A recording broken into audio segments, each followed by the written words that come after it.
Hi, I'm Robin Ray, and I'll be preparing for you baked ziti with shrimp and chicken. For all of you pasta lovers out there, this is the dish for you. To start with this recipe, the first thing that we want to do is to take our fresh local shrimp, and we're going to put that in a bowl and sprinkle a little bit of salt. Stir that around a little bit. Just leave it for just a moment. Here, we already have 16 ounces of ziti, and what we're going to add to that is we're actually going to take that shrimp mixture that we just salted. We're going to fold that into the ziti.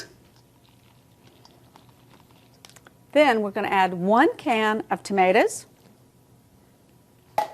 The beauty of this recipe is it's all done in one bowl and then cooked in one pan. To that, we're going to add 1 box of frozen thawed spinach with all the water drained out. Just toss that right in, just like that. We're going to stir it around really, really good.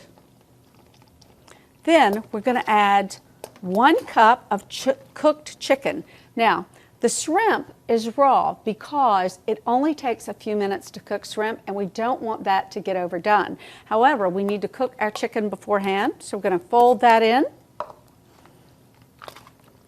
Doesn't that look good? It's all coming together very nicely. Now let's add some olive oil to that,